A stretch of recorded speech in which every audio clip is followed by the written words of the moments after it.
Alrighty. See if I can get everybody on the screen. Okay, welcome back to the show. We are going to be talking about a couple things, and hopefully, we can actually get the topic of the day done as well. So, everybody's here. Nicole's going to be popping in and out. She has some family stuff. So, if she isn't in all the way through, just know that she's popping in and out for that. And Alexis is here. So, say hi. Hello, pardon me if you guys hear me screaming and cussing. I am a computer major whose computer is giving her a major fucking problem. So there's that.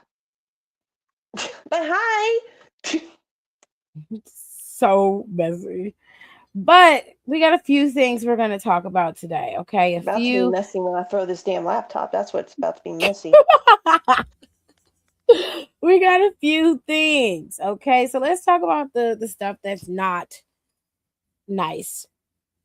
Stephanie Becker was in the news and is really messed up.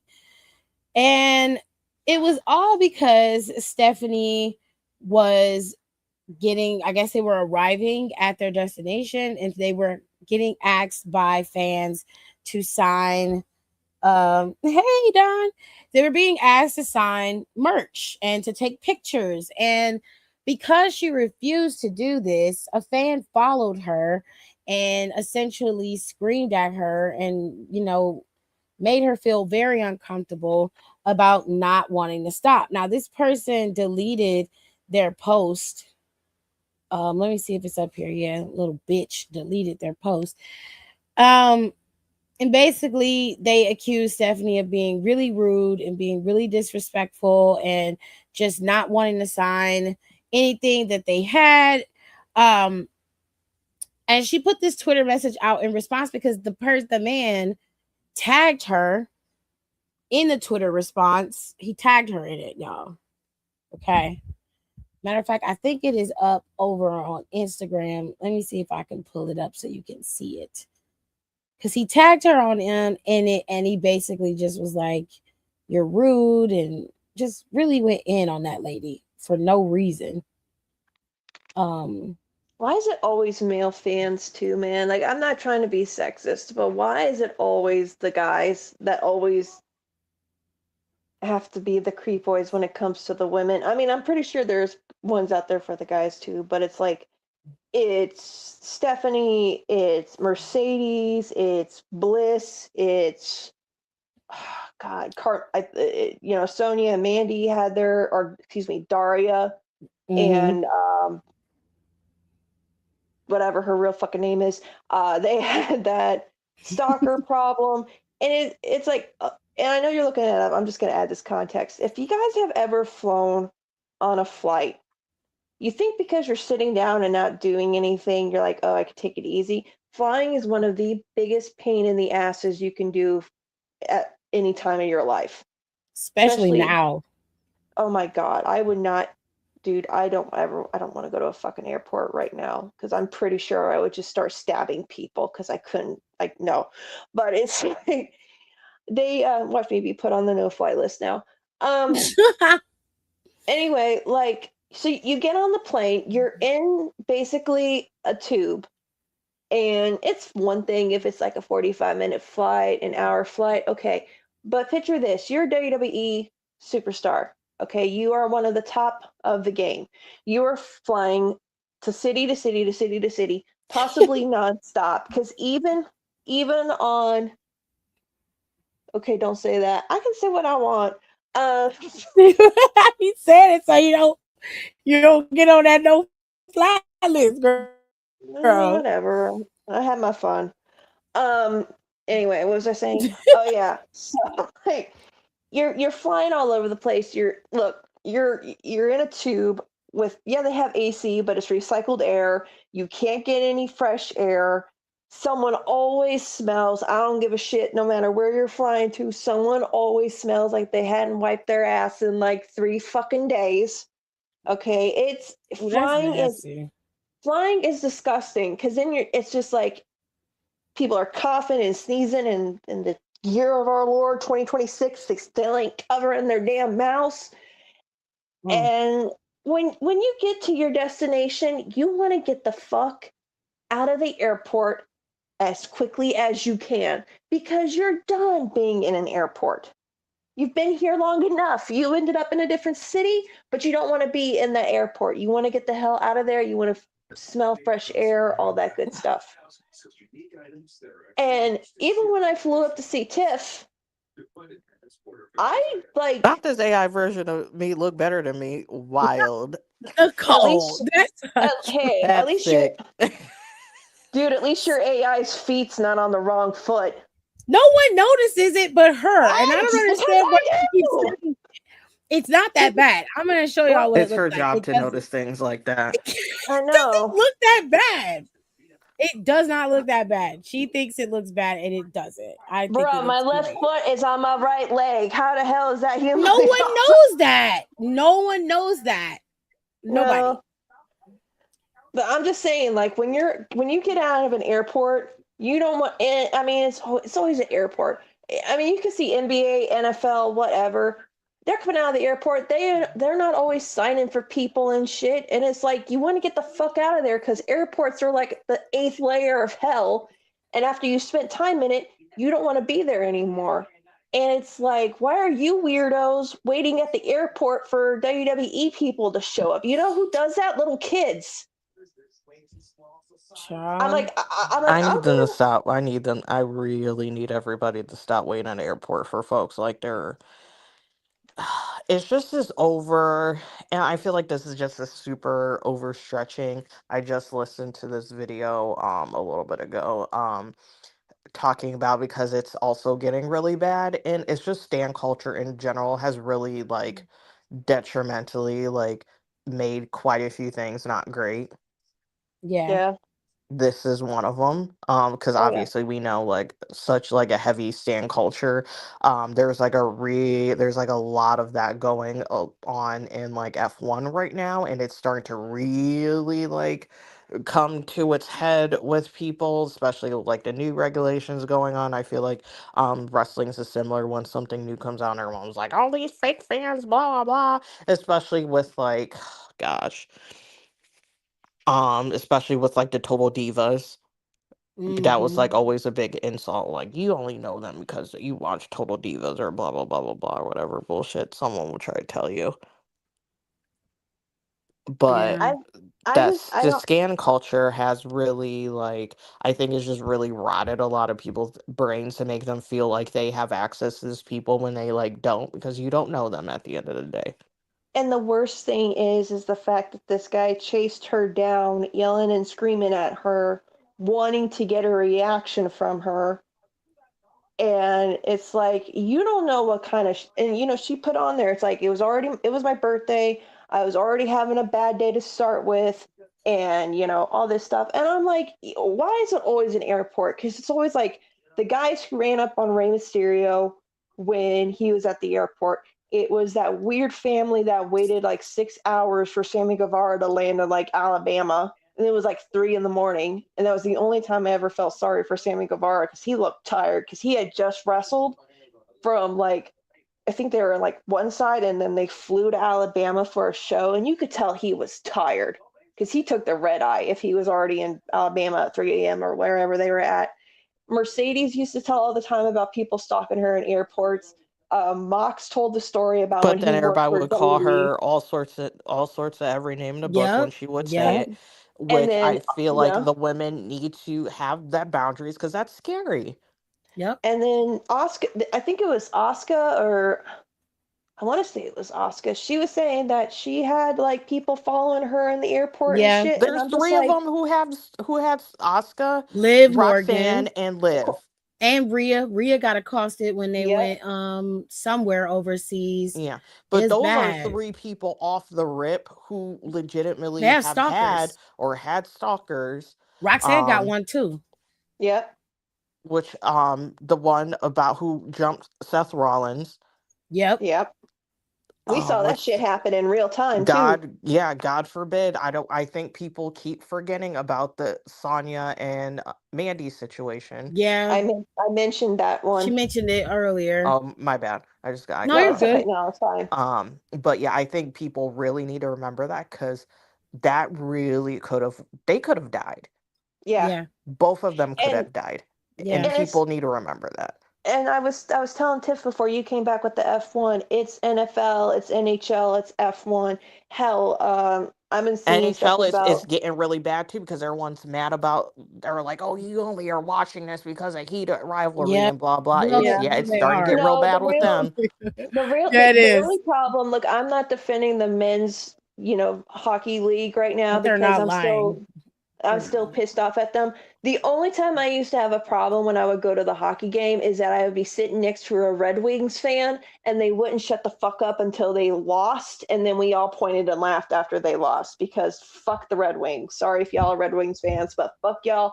I want to know after all these years, how the fuck did you sneak an octopus into your hockey arena and throw it on the ice? Like, how the hell What does is that going on?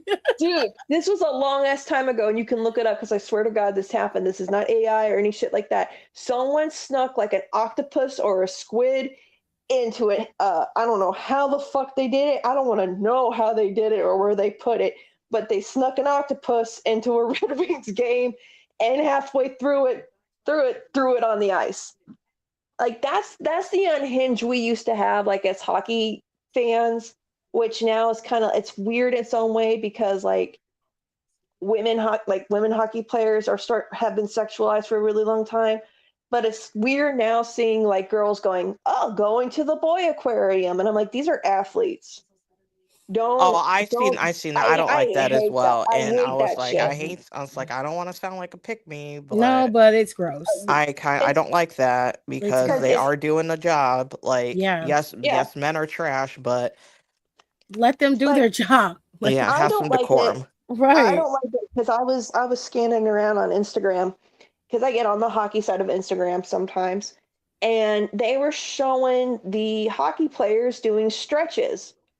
And Oh, there's stretches yeah, and they made it all. Oh, okay, I've seen that. so if you guys don't know, my husband likes to play hockey. It was actually one of the first things we bonded over when we got together and when we met first time. We hated each other's guts, but we were like, "Oh, you like hockey? I like hockey too." And it was kind of one of those things. And so like I was telling him about it, and he does his stretches, the butterfly stretches and shit, and they're like sexualizing it, and I'm like, why is it? And I kind of, again, like Nicole said, I don't want to feel like a pick me, but it's like if a guy does this and everyone makes a big deal about it and saying some really off kilter shit about it, it's fine. But if a guy was doing this to a woman, everybody would be up in arms going off and saying the most craziest shit. I mean, am I wrong? Or No, but that's the double standard. And I think that if you call them out on both sides, they'll stop. You can't let people get away with doing stuff like that because you wouldn't want that to be done when it comes to women. And you're no, like, oh, but we're having fun. And it's like, okay, but you tell guys all the time that that's gross. Oh, that's weird. You're being weird. It's like you're being weird. Like they do these exercises all the time. Nobody thinks of it that way except for you. So, like my husband does it. He goes out there in full hockey, like full goalie gear, and he does it. And not once do I ever go, yeah, I'm gonna fuck my husband. Like normally it's just I look at my husband and I'm like, I would. If that was yeah. my husband, I would. Oh my I'm god. But it's like just saying. I'm not making it like overly sexual because when I used to play roller derby, we do the same stretches, but he didn't say like, look at my wife's ass in the air, blah blah blah. Like he wasn't doing that kind Well, of he shit. should.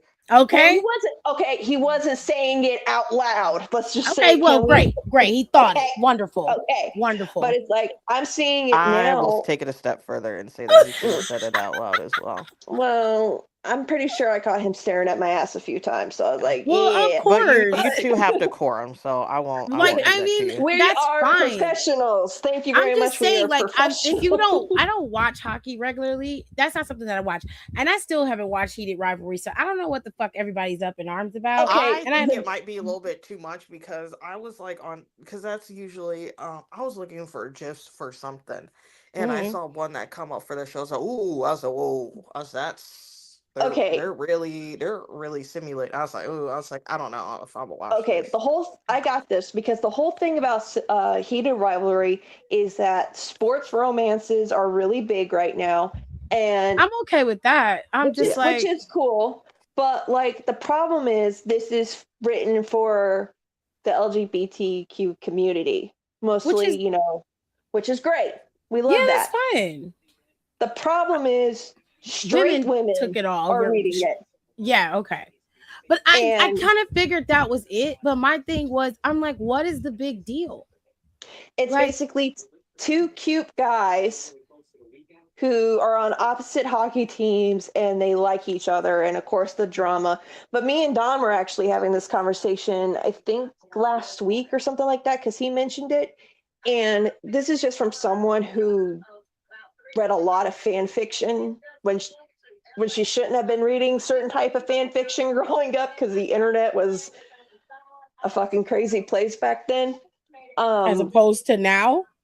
dude, we were unsupervised and we didn't know what we had. If I'm being honest, I would rather it be back in the day than it is now. If I'm being Well, like I it's 1,000. this is so funny. This is also talking about the splitting of generations because again, if people don't know, I've been back home for this whole week because my mother had knee replacement surgery, so like my sleep schedule has been very wonky. I think I maybe get 5 hours of sleep somewhat a Mm. night. oof.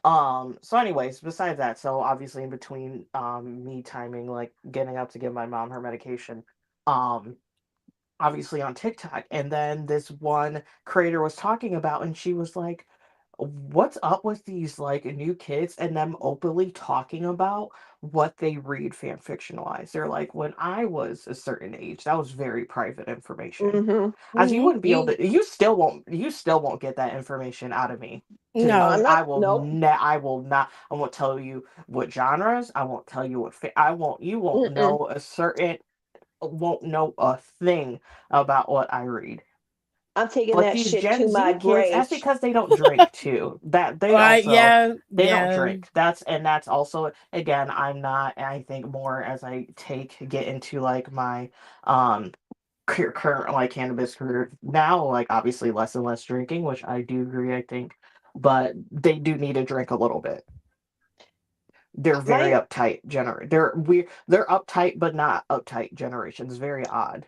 my whole thing is just like, I don't care what you read. You get your rocks off, as long as it's whatever. I don't care, because at the end of the day, you got your thing, I got my thing, whatever.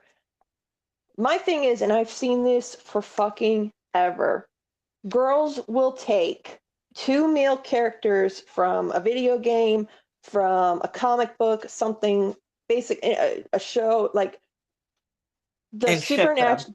Yeah, Yeah, supernatural is crazy because they actually have those brothers and sometimes incestuous relationships with each other. absolutely But not. also, the I'm shipping not has fucking joking. literally ruined shows. Yeah. Literally So, shipping, like, I'll use example, even though this isn't like a gay example. Not a gay example. A good one of that is the bear.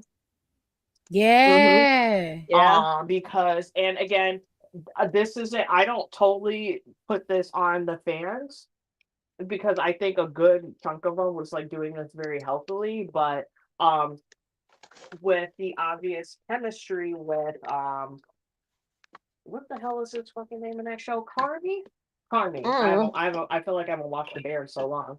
Um with like Carney's character, like his um and his chemistry with what's that girl? Io Debris. What the fuck is her name on that show? Sydney? I don't Mm. know. Why do I feel like I haven't watched that bear in so long? The I black think girl, because the I black girl haven't. that was his like sous Yeah, chef on the I know show. her name in real life.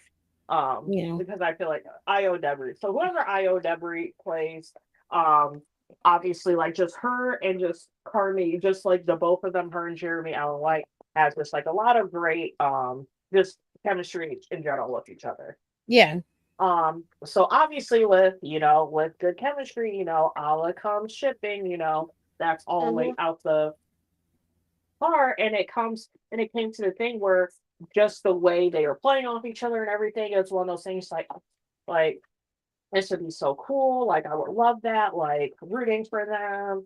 And it was something like it wasn't like a weird age gap. Like I think he's canonically like maybe like 2 years older than like a couple, like a handful. Like it's not weird, like a solid. And she has like her own agency. Like it's not like she's just like running after like this like white man. Like she has like her own agency within the show. Like she's very highly respected. And this is just like I'm not even talking about behind the scenes. I'm just talking about her as a character. Right. Okay. But So but it was to the point where it's like, fans were asking and like, journalists like, okay, like, are we gonna get somewhere like, with Sydney and Carmi and blah blah. And then like I think the writers got like very like offended by it. Low key, well, they high key did get offended. They like kind of like wrote this article about it. I don't even remember, it came out like a while ago. And mm-hmm. then basically like getting mad about fans like shipping the characters, and especially since he low key sort of like had like this love interest. Um, honestly, the character herself is like the girl who like plays her is like a decent actress. I don't remember her name. It's just some little white girl. That kind of looks like Rachel Sennott. But that's not Rachel Sennott. Mm-hmm. I feel like a lot of them, no offense to our white listeners, a lot of the white women look the same to me. So So I don't remember her name. But she's Rachel Sennott, but not Rachel Sennott, because I really do like Rachel Sennott. She's funny.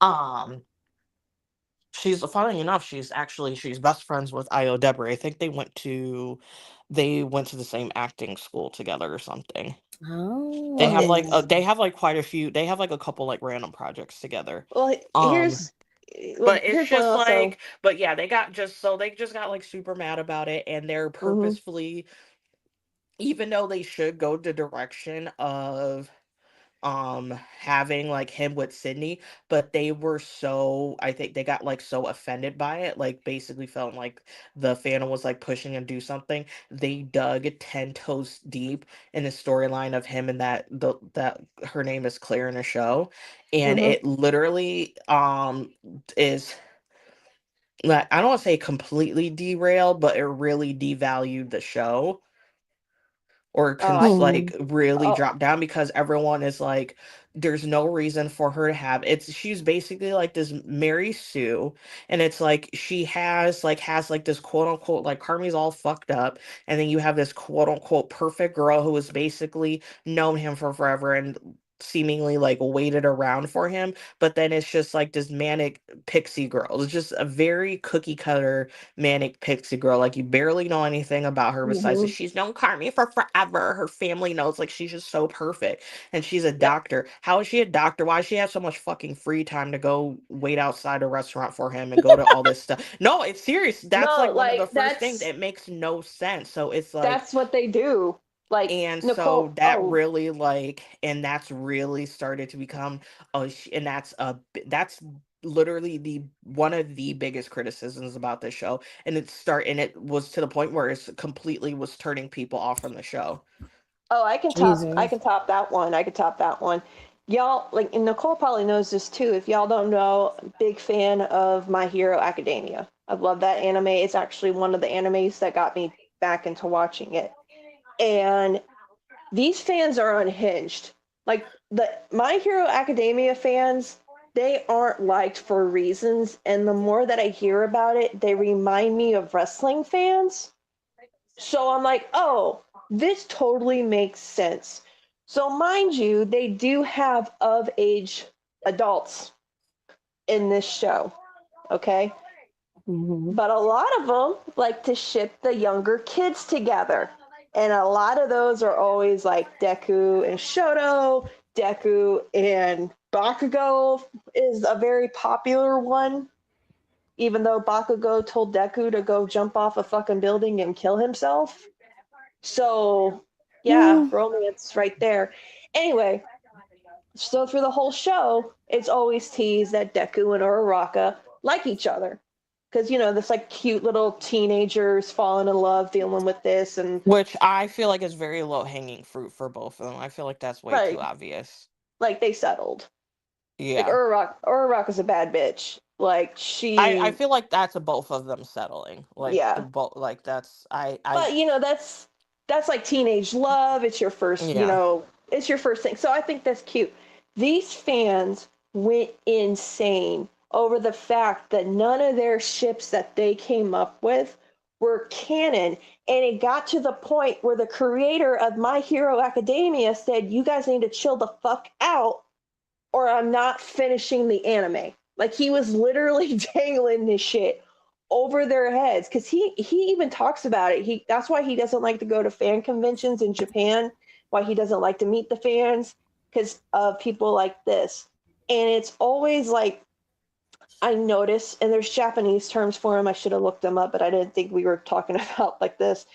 There's Japanese things for it where it comes to two guys, and one's like It's the meat.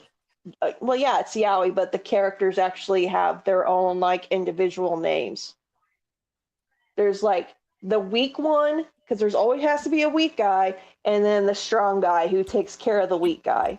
And what women do is that they put themselves into the position of where the weak guy is and kind of rewrite the story in their head that the strong guy is protecting them. And I'm like, y'all are doing way too damn much. Just read the gay smut, get off, and go look something up like the rest of us do. Like, come on.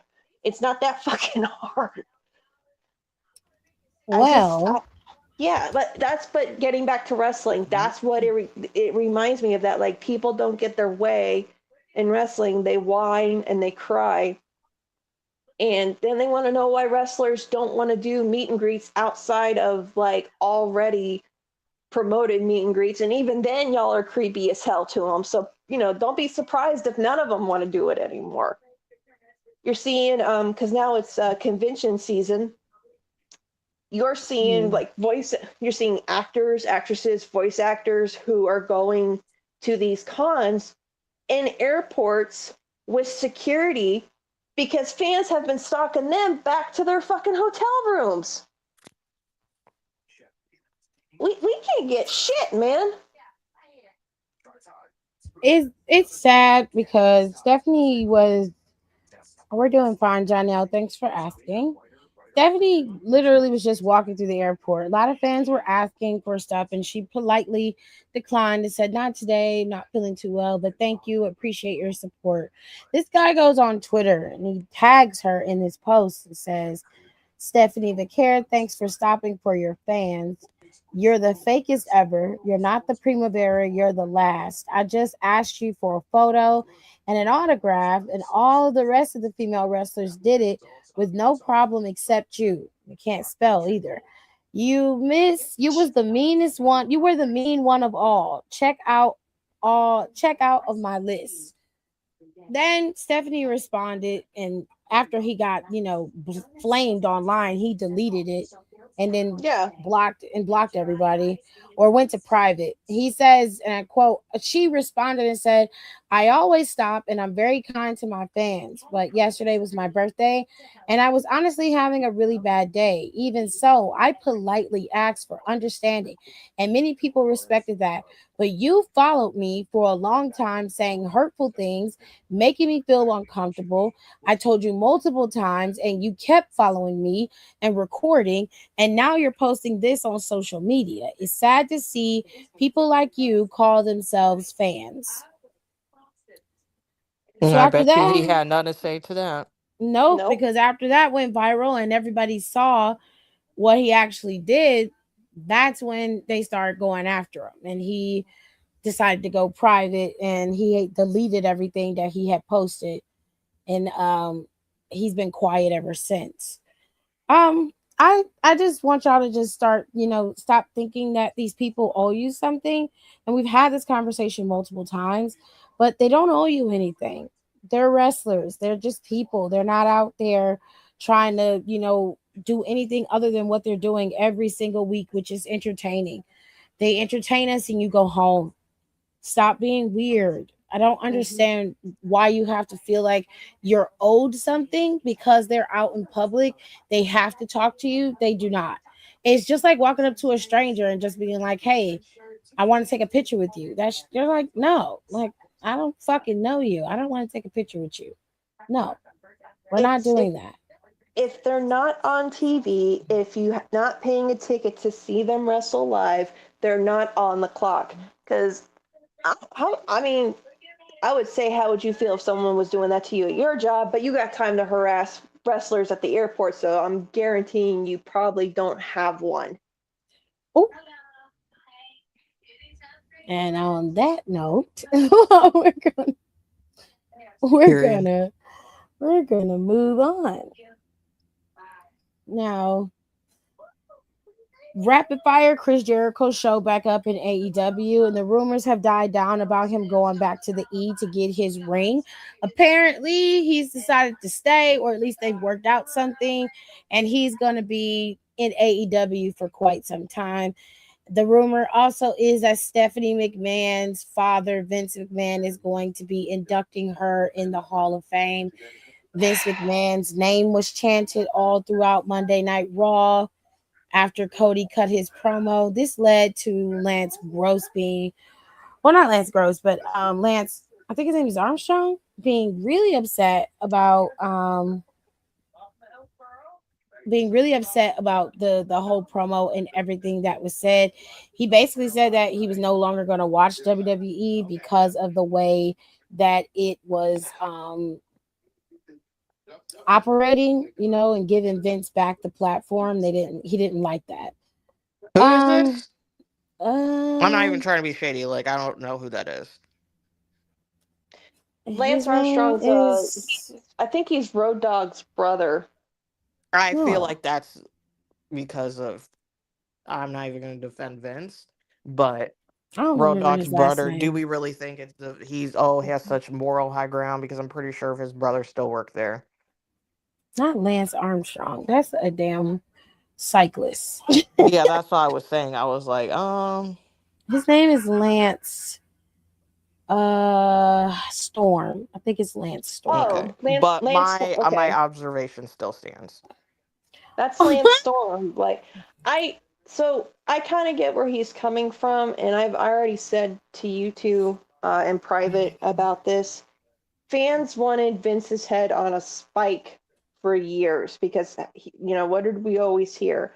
Oh, Vince is ruining WWE. Vince is this, Vince is that. And then Vince finally goes away with allegations that are up there with what Benoit has, and y'all, and then as soon as shit don't start going your way, you want Vince back.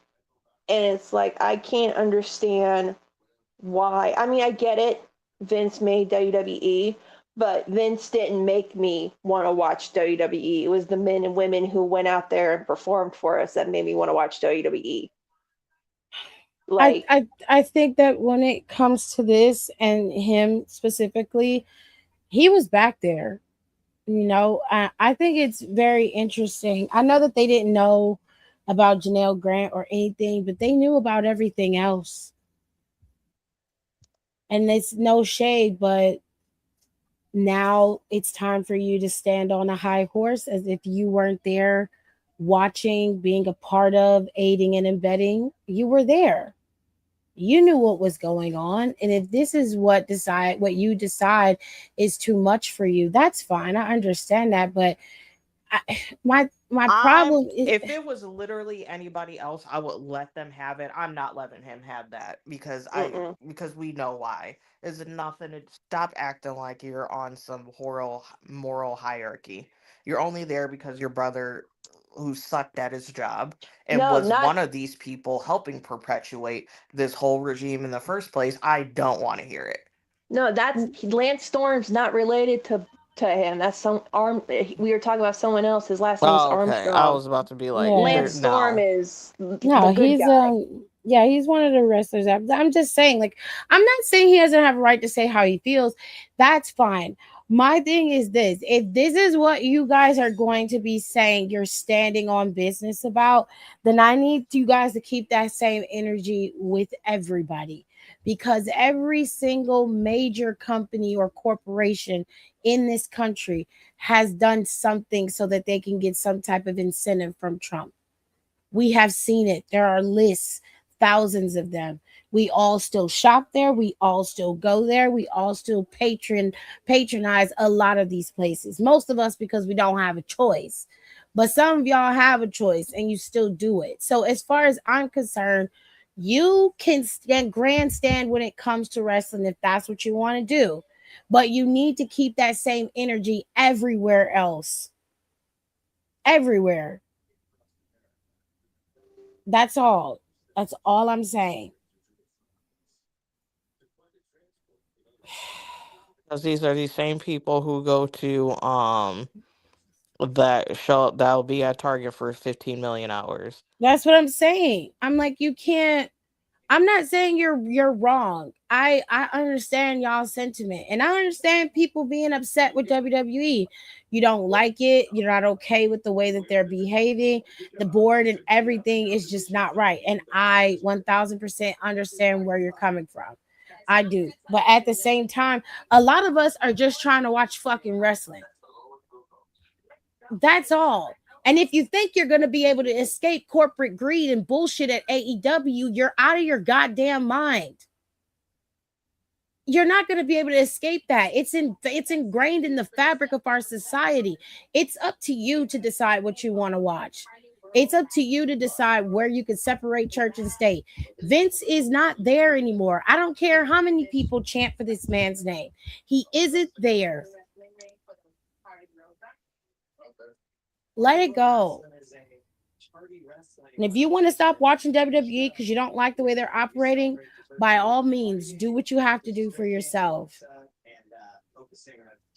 I just don't. I just hate this like moral security that people try to use as a cop out because you can't do that, and then they turn around and they go watch AEW. I was like, They're there's not. it's not that. I was like, Yep. it is. I was like, there are things that are seemingly different, but on the It's just surface, and the I same mean that thing. very, very, very. It's very surface level. It's the same. It's the same You got the thing. same type Same. of sketchy people. It's still a billionaire running it, which They could being a billionaire is not ethical, no regardless of how many babies you and how many dream matches and how many of your favorite wrestlers he signed. He is a facts. billionaire. There's nothing ethical about them, especially when you go back or when people talk about like, oh well, he has this and that. Well, he wasn't paying though. They weren't paying that soccer team correctly. Their They're stadium's still not. trash. They're still not getting paid great. And they're not paying their football players the way that they should either. And So I was about to say, and if so, you don't want to watch wrestling, can't watch MLB, can't watch NHL, can't watch NFL, especially NFL. Half those teams, they fucking, you know, they're Trump the kiss way that they asses. get treated after they get done playing football is abysmal. So I'm sorry, but if you're gonna have this behavior of WWE is trash, and then you go and watch other wrestling promotions when they platform people who are abusers, they platform people who you know have been abusers, and you sit and you look and you say, oh well, you make passes and excuses for them. No, you got to have the same energy with everybody. With It don't work that everybody. way. It don't work that fucking way. That's all I'm saying. I'm not judging you. I'm not judging you for being. If you want to stand on business about it, then I say go for it. But you got to go all the way. You can't be half stepping. You can't be no bitch. You can't be coming out looking at us like we crazy. Y'all still watch WWE. Y'all know what they do. Yeah, and you got an Amazon package on your porch, bitch. Fuck is you talking about? You just got a damn report the other day saying that they got people they pissing in bottles trying to make quota because we keep ordering shit. You know, the people at Walmart don't get paid. They don't have benefits unless they're salaried. Same thing goes for McDonald's, Burger King, Subway, any other business. But your ass make sure you're in line so you can get that 2 piece of the biscuit from Popeyes. And you get mad when your shit is not in the bag. So spare me is all I'm saying.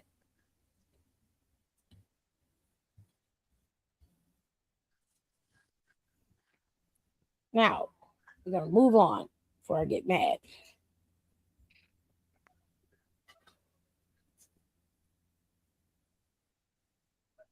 Now, our favorite general manager over in NXT is getting his own documentary.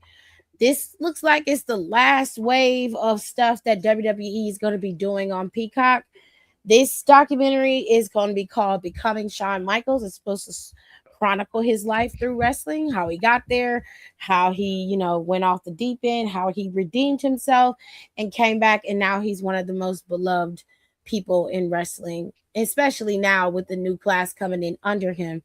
He truly is setting them up for great success and kind of showing up Triple H a lot. But anyways, his documentary is going to be called Becoming Shawn Michaels, and it comes out on April 13th. That's next Sunday, or no, next Monday after next. So what y'all think? Are you going to watch it? I'm going to try to watch it because can y'all hear me? Yeah, I can hear you. No, Yeah, it's just I'm just hearing a lot of like background noise, and I don't want to start shouting over stuff. I am trying to, bastard. Sorry, I'm working on this laptop. I'm gonna watch it because anybody who comes, anybody who's coming into wrestling who doesn't know Shawn Michaels and like how the character he was playing wasn't very far from the person he actually was IRL, and how he almost lost everything. And I think that, that needs to be studied in a way so like the new generation can be like, holy shit. Because one thing I will give a lot of these like newer wrestlers for, their only major vice, and if you even want to call it a vice, it's just pot. Yeah, and like, social media. In social media, like pot and social media. And that's fine compared to like back in the day. I was listening to the Plane Ride from Hell episode that we did today just because I just picked a random episode. I was bored at work. Yeah. And, they were shooting each other in the ass with like steroids and what was it? The date rape drug and all that shit. Like, yeah. Damn, we really have come a long fucking way. Thank God. Thank God. Jesus. Picking up needles that were stuffed in the fucking... Ugh.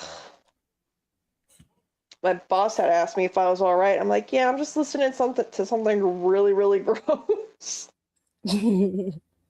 Well, I think it's a good listen. If you guys know who Shawn Michaels is, or you haven't been able to, you don't know the ins and outs of what he went through, then it's something I think you should take a listen to. He is very, very, very, he even says it himself that he was very far off the deep end. And he ended up getting himself clean, and he, turned his life over to God, and he's saved, he was fine, straight ever since, hadn't had any issues. I think that Shawn Michaels was just a victim of the time, but then too, I think him going through what he went through was able to show him the new generation of what not to do. And now he's a better man for it. So you may have had some mistakes, but you'll hear in the pod how the wrestlers just hated him. Like in that documentary, they hated him. And of course they've got fucking Bret Hart in there. They have to have Bret Hart in there. So. Oh yeah, and it's like I remember this because Shawn really pissed off a lot of people, like a lot, like half that locker room back there. Yeah, Undertaker, Bret Michaels, Everybody. Undertaker, he said if it wasn't, Bret I saw Michaels. this, Bret Michaels. That's from Poison, honey. Bret That's the Michaels. lead singer of Poison. It's a long day. It's a long day. Look, if I can get through this, trying to get through my damn laptop to work, I'm gonna have to see. I'm gonna have to probably take this to Geek Squad, or I can wait till Monday and see if my boss can help me at work. Try that first. Yeah, save Are me you some talking money. about Shawn Michaels in the locker room? Yeah. So I mean, Undertaker said he could not be left alone with Shawn because he would not be held. Basically, he said, "I will not be held responsible for what happens between me and that man if there's someone not there to keep us apart." Yeah, he said he wouldn't piss on him if he was on fire. I was like, well, what the fuck did he do? It was just him being Shawn. So they're going to go over, and I mean, I'm not going to sugarcoat it because listen. There's plenty of deep dives into Shawn's divas behavior back in the day. Yeah, so, but but Shawn is a bit more transparent than the other guys are. I don't think they're going to hide too much. He did get his ass whipped by Marines. That was kind of funny. That might not be on there. Because it's fun. I love that story, and I forgot who was telling it, but it was like one of the old heads, and it was him, Shawn Michaels, and Davey Boy Smith, the British Bulldog. Rest in peace. With them problematic braids of yours. Oh my God, we should save this for what had happened was. Yeah, I'm gonna give just a short rundown. Pretty much, Shawn ran his mouth and got jumped by Marines. They made it a storyline. That part was actually true. Shawn got jumped by a bunch of Marines. That's crazy. But yeah, just Shawn himself. Let's just say this: if older Shawn now, backwoods grandpa Shawn Michaels, met late 80s, early 90s, let's say 2000 Shawn Michaels, he would probably beat the shit out of him. Like, Hunter was pretty much the only one that did not turn his back on Shawn. Yeah. When he was, Hunter was the only one. Same way he didn't turn his back on Flair because they were kind of similar in their behavior, very outlandish. Pretty much what Hunter said to him was like, "Hey man, listen, you're like my brother, you're my friend, but I don't love you anymore. I don't think I even like you anymore with the way you be acting." And that kind of like, when someone says that to you, like, I see you like this, but I don't really like that hurts, especially when it's someone that close to you. Yeah. Yeah. And he said that's kind of was like, ooh, because I remember watching this documentary, and there were people who weren't believing that Shawn changed, and a lot of them was the old heads, and one of them was Honky Tonk Man. That man's got a good head of hair for his age. Everything else is going. Honky has that great hair though, and yeah, he would have quit.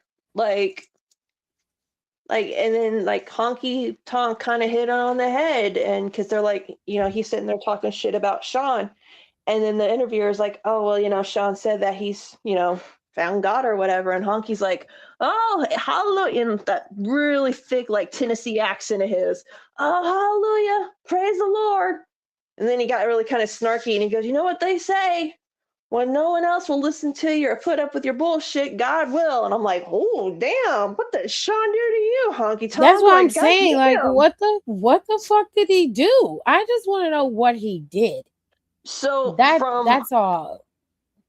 From what I've gathered from interviews, is that especially Shane Douglas, is that Shawn kind of fucked a lot of people over because he knew he was one of Vince's favorites. Well, how come they don't have that same smoke for Hulk Hogan?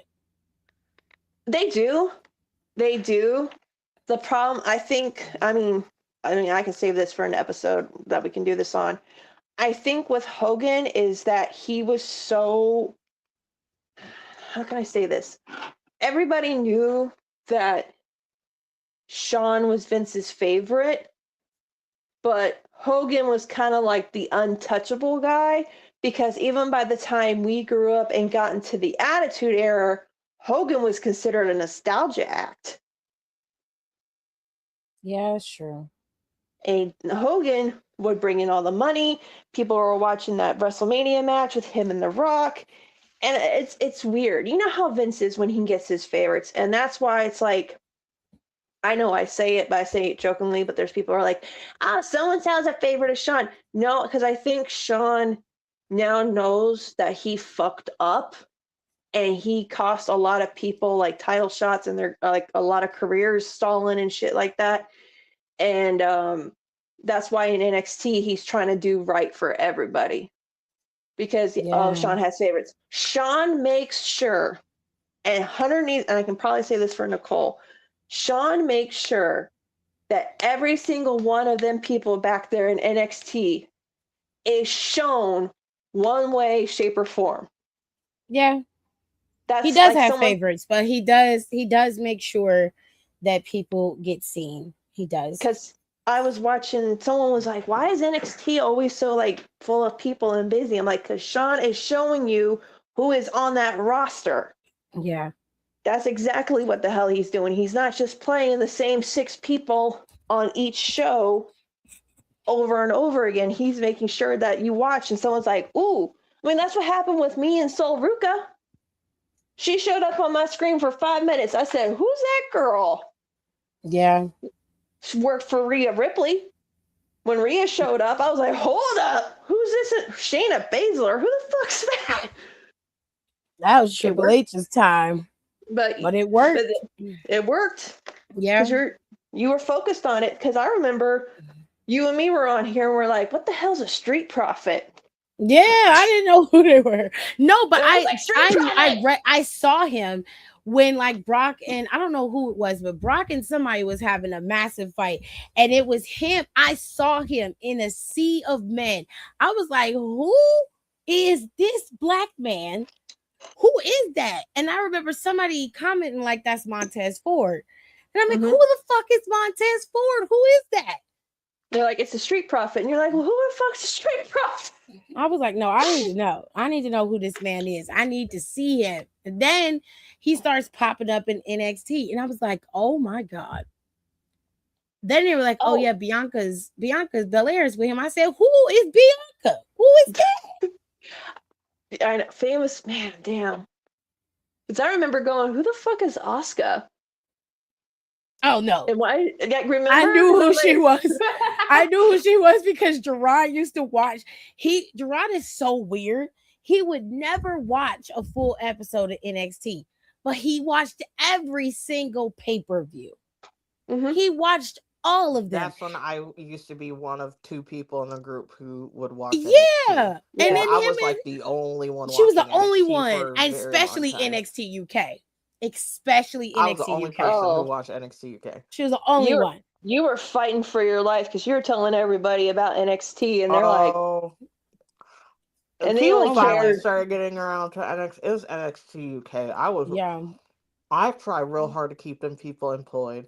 I feel like I did my job. You really did. I feel like I did a great job. She you need a royalty check just for that. But like I knew who Asuka was. I came in Asuka around the time where Asuka had to fight in that fatal 4-way with Nikki Cross and the Iconics. That's when I first saw her because Gerard would watch the pay-per-views and I'm just like, well, what is going on? And he was like, Asuka's been champ now for the longest. She longest reigning champion in NXT history. I said, well, how long she been champion? He like, it's about to be 2 years. I said, 2 years? And she ain't lost no momentum. He was like, He was like, watch. We sat here and watched that match. And I was like, oh, this makes sense. Okay.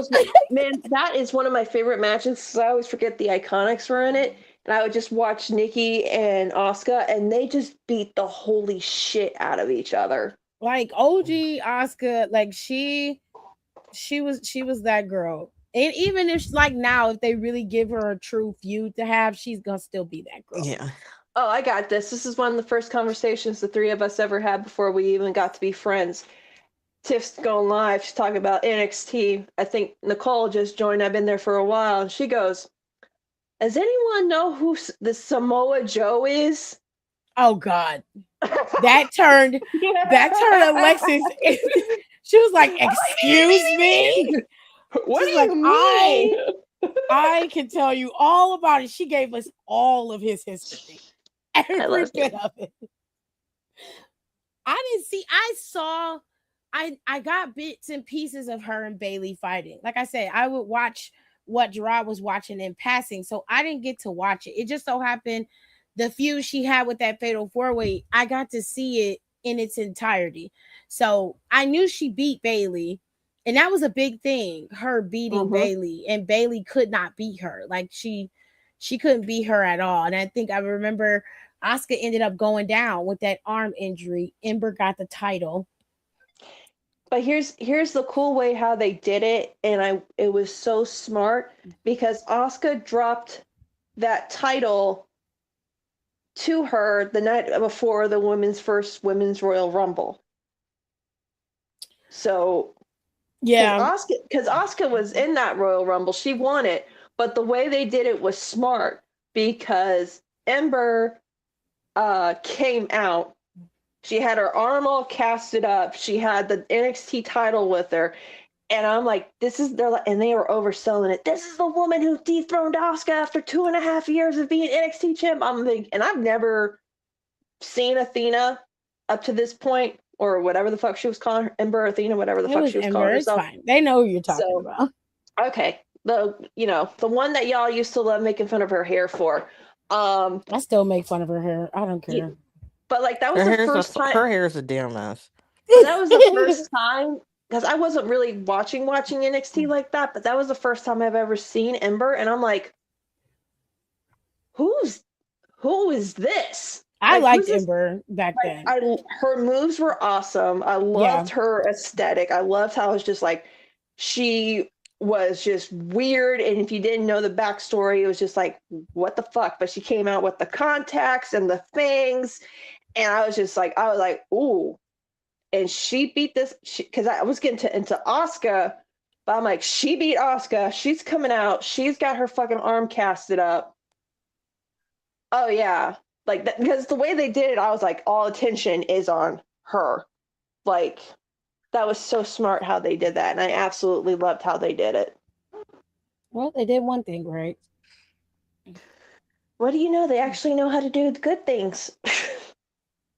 Well, Shawn Michaels is going to be, becoming Shawn Michaels is going to be debuting on Monday, April 13th. So I hope y'all watch it, because I think it'll be a good watch, especially for those of you who aren't aware of Shawn Michaels and his grisly past. Let's talk about something positive, because listen, wrestlers and people in general don't really know about finances. It's very difficult. You know what I'm saying? If you're not aware of how to manage your finances. So the Maharaja, okay, former WWE superstar, current just wrestler, and financial, advisor. He's giving out all the financial tips you need to wrestlers specifically to build up their own 401ks and to make sure they have retirement when they are done wrestling. And this is very, very smart, because the only way you're going to know how to do it is you need knowledge. And he has it, so he's offering it to them. This right here explains it all. He's telling you how you can set up your own Roth IRA, or you can set up another 401k. He said the Roth IRA is the best one. It's funded with after-tax dollars. The benefit is tax-free growth, tax-free withdrawals and retirement, and there are annual contribution limits and income limits apply, meaning higher money. So if you were wondering how to do that, you can follow the Maharaj, and he has a whole thing explaining everything to you. This is on his page, and it's entitled Wrestler Retirement. So go and check it out, because it's something that you need to look at if you're a wrestler, and if you're just a regular everyday person. I think that that's something you need to look into too, given the fact that the world is going to shit and you're going to need a backup plan. Okay. I absolutely love this, like, because we talk about this all the time, how like the old school, like the old crowd needs to help the new crowd coming in. because you learn something every generation. I love the fact that they're, because like, I don't want to call him Gender because he's not called Gender. Would he be mad? I just called him the Maharaja because that's what he want to be called. So he's doing something great because guys in this class, and I want to say some of them of the class, like AJ Styles, Samoa Joe, a lot of those guys probably didn't come in here knowing a lot of stuff. And a lot of the old heads would treat the new gen coming in like shit. It's been, studied frequently or mentioned frequently. I love it that he's doing this. So that way the new kids who are coming in, especially like ones who may not be the most financial savvy people, would know, like, this is what you need to do. Get with like Fidelity or something like that. Or if you can have the money, get your own like CPA, or I don't know what the fuck you need to go to. But like, I love this because these guys know that they can't wrestle for the rest of their lives. And part of them probably don't want to wrestle up till past a certain age, because then you just become a joke. Yeah. So I love this. Under his post, he's got a lot of people, and there is a guy under the post who works with a lot of wrestlers at WWE, and his name is Joseph Ladner. I think his name is. I can't say his name correctly. Joseph Ladner. And he basically works with a lot of WWE superstars so that they can have a lot of education on how they can set up their retirement funds, invest their money properly. They're making 6 figures, most of them on the main roster. We don't know if everybody makes that, but we'll say mostly everybody makes over $70K a year. With that being said, it's a lot of money that they have to invest in and try to figure out how to navigate. This is money that we're not talking about the money that they spend on like gear and money they spend on travel and all that stuff. We're talking about money that they need to put to the side to make sure they have a nice little nest egg for themselves. Not everybody is millionaires on that roster, and at any given point, they could lose their jobs. It's just a part of the game. So I think this is really cool that he put it up there, and everybody can see it, not just wrestlers. I think this is really smart, and shout out to the Maharaja for giving up some real information. Love him for that. Of course. All right. So we're going to start this and do this now, and then we're going to finish it on another episode. But I had a question because I saw it on Twitter. And the question was, if you woke up in Triple H's body, what are you doing? Are you revamping WWE? Are you firing people? Are you changing things? Are you planning things? What are you going to do? Now, this doesn't have a time limit. You just woke up tomorrow as Triple H. As Triple H. So my brain inside Triple H. Yeah, you're Triple H, which means he's going to be living in your body. He's going to be living in your body. That's going to be crazy. That's crazy. You don't know who I am, so you don't know. He don't like, know. I got titties. What's going on? Where these titties come from? Just saying, like, I'll be like waking up in one of me and Nicole body. I'm black. Oh my god. Yeah. He would not know how to handle that. Bitch. Who is this? Who is this black man I'm laying next to? Who are you? I'm gonna be at headquarters tearing shit up. First off, I'm stealing everything I can get access to, loading it up in the car. I'm going in the archives and getting shit I ain't supposed to have. For real? I'm finding fucking pieces of like the Hell in the Cell match that Mick Foley almost died in, and I'm shipping that to my house. I wish they would go ahead and open up the damn museum. Well, they are in Saudi Arabia. They're doing it like Jeddah. No, we're talking about here. Like, I wish you got they would. all this time and space. most of that shit is here. It's still here. I don't know why why have they it won't. on display. Like, you could have been had the museum open. What are you doing? Maybe if they just think people would try to steal shit, because again, wrestling fans are stupid. Or in some cases, there's like some of Terry Funk's blood somewhere. We might try to get it to like bring him back alive. No. No. They got security and shit. They can do that. They're just not thinking about it. I think they've thought about it over time. But like, I would love to go to a museum for wrestling. That would be fucking cool. There are plenty of them. But like a WWE one, like that's everybody's childhood in one place. And they keep everything. And you can just put it on display. Everything. And you can rotate out exhibits. You don't have to keep them. You know how, like, well, here in Cleveland, we have the Science Museum. And every year they bring the body exhibit. So you can see the various bodies that were donated to science. And they rotate exhibits out. There are really big exhibits that come to the Science Museum. There's Rock and Roll Hall of Fame exhibits that get rotated out.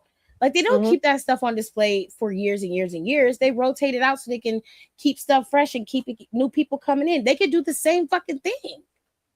I mean, just alone, they have all the caskets Undertaker used, all of them.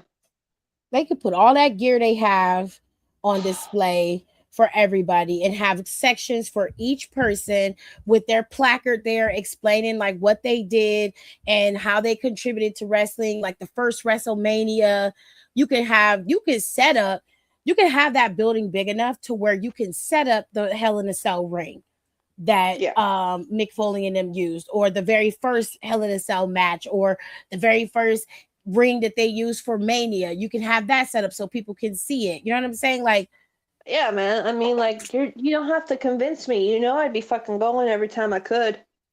Like, I just need them to do it so we can have something to do. Like, I don't always want to. I like a good show every now and then. Nothing's wrong with that, but I love a good museum. But I'm a dork, so like, I like no. I like that kind of stuff. I'm the same way. I love going because, like, especially when we used to go to DC. And all the museums in DC were free. I don't know if they're even going to be open by the time the Orange Dictator gets out of office. Oh, Lord. But it's free and it's cool to see that kind of stuff. And I love seeing it. And like I'd quit my job now and just go and become a tour guide in that place. Like, I'm not even joking. You will be an awesome tour guide, honestly. Oh. And think about all the stuff else from like different organizations that they probably kept too. Like, like you got WCW stuff they bought, ECW stuff they've bought. Like, they have a lot that they could be utilizing. I really wish they would just do it and stop fucking playing and just do it. I mean, it's WWE. They're gonna be fucking playing with us for the longest ass time, man. So I hate them sometimes. So, but you're Triple H. I'm Triple H. So you go first since Nicole's popped out for a bit. But you go first. What are you doing? Okay, if I woke up as Triple H, first thing I would do is call you and Nicole and video time you because I'd be like, what the fuck happened? Oh my God. I feel baited by this art, but I'll stay. Okay. Well, the art's cute. Like, you can stay or not. My titties aren't that big, but like, thank you.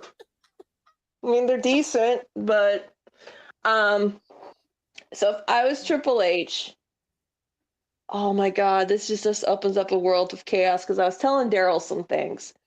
Number one, I would write it and there's no way that shit can get changed at all. I would have it in the next 6 months.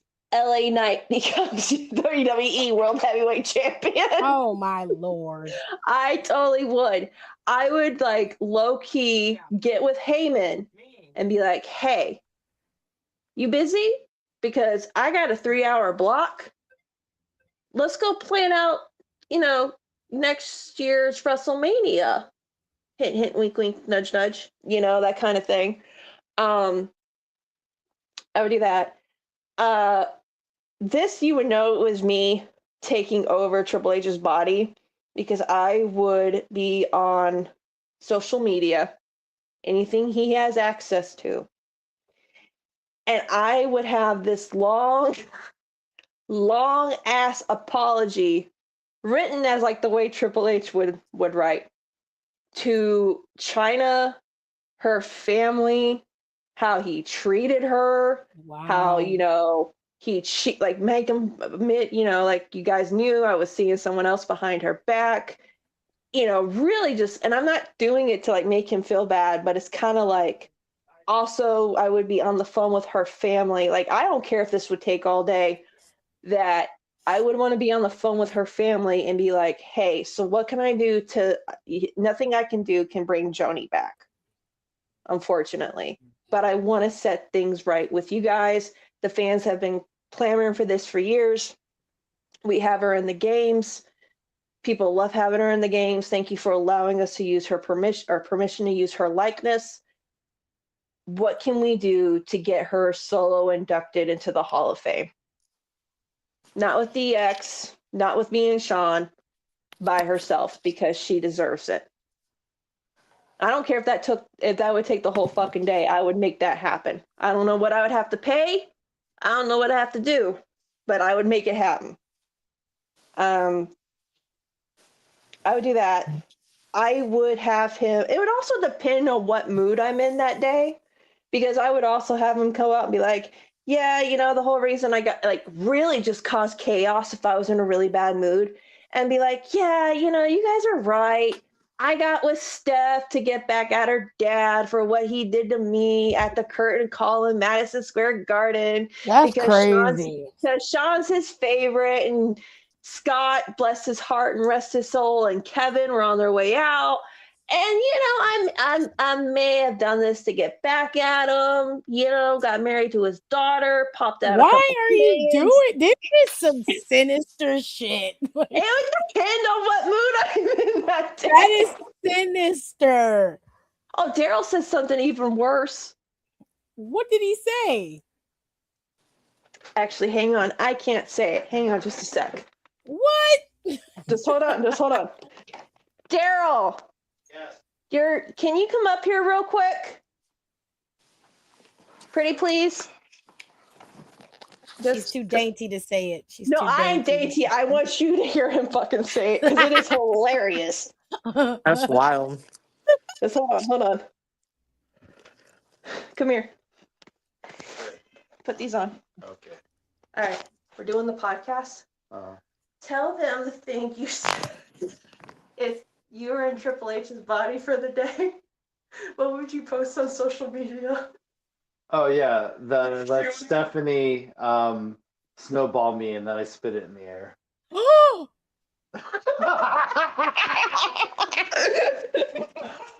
Oh my God! I love you. Thank you. Girl. Oh my God! That's diabolical. What is going on? I love him. What is happening? I love him so much. That is so gross. So gross. But no, my main thing would start to get Joni in the Hall of Fame. Maybe cause a little bit of chaos online. Firstly, I'll put I would work, or if I was Triple H, I would legit figure out a way to get Logan Paul out of his contract so he can piss off and not come back. A lot of it was planning stuff, because you know how we say they plan A through Z, but they don't plan like double A through double Z, triple A to triple Z. I am the best person to make plans with, because I always see everything that could possibly go wrong. So it's a backup for the backup for the backup. That's fine. A lot of it would be spent writing to make sure like people who deserve a chance get the chance on TV. Make it where it's like, okay, and none of this can be changed. I'll make it like ironclad, that if they get their chance and they don't do good, okay, let's revisit it back in 3 months. If they do good, keep pushing them. Like, let's try to get some fresh blood out there. And I told me, like, we need to listen to the fans. Not everyone wants to see Cody all the time. Cody needs a break because the Street Fighter movie's coming up. Him and Roman need to go promote that. So they're not going to be on TV. People don't want to see. Roman never on TV. You ain't lying. You know what I mean, like, Drew's gonna be off filming. What was it you doing? Highlander. The Highlander? Yeah, he's getting Highlander. ready to leave after Mania. I That's think crazy. He got that booking. he's gonna be playing his brother, so he's got a What? major role. Yeah, Whoa. So he's like the second playing- main I'm guy. shocked because I don't think they had auditions for it. no, they picked No. Drew. They picked Drew right off the bat. And like Seth and Becky, they're on their way out because Becky said this is her last run before Seth is she nowhere near his way out. He's not leaving. There's a question here where he says, "What if Seth Rollins' injury was way worse than we all thought, and Gunther actually retired him from wrestling?" I'm going to tell you right now, it would take an act of God to keep Seth Rollins from being in wrestling and inside a ring. I'm just being honest. Seth is one of those guys that he loves wrestling, and that's something I will always give him love for because he has desire and passion for this sport. I talk a lot about the shit that bugs me that he does. I don't talk a lot of the good stuff, and one of them is that he does love this industry with his entire body. He's given his body to it. Give respect where respect is due, kind of thing. Yeah, but I don't think he's done. He's not going anywhere. Seth is one of those guys that when he knows it's time to retire, and he's almost 40 something. So it's like, he is 40. I think he is in his 40s. Yeah. I think he is. AJ bowed out at 45, which because it's AJ Styles. He's got nothing else left to prove. He's pretty much done everything. He's 39. He's okay. So, I was just looking that up. Yeah, he was born the same year I was. Oh. Ooh, birthday twins. Like Cody is actually 40. Cody's 40. And Cody's even said that this is his last run. If Seth was going to retire, Cody lies, so we don't know that. Even if he goes away for a little while, he'll be back. Cody, he lies. Yeah, he's a politician. We all know this. But like, if Seth is going to be one of those guys who knows when it's time to bow out, and he's going to do it his way.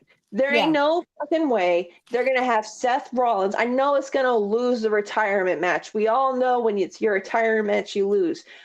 But Seth, I don't like Gunther being the one to retire both AJ and Cena so closely to each other. Because you're an evil bitch. That's why. I think that's what AJ Styles wanted. He wanted it quick and dirty. He was ready to go. I think after his baby said what she said and he heard that, he was like, oh, no. Yeah. I gotta go. Yeah. Because he was originally going to do he was supposed to be here. Tour. Yeah, he was supposed to be. I don't think it's supposed to be long as Cena's, but he was supposed to be here for a couple months through Mania. He was supposed to be there.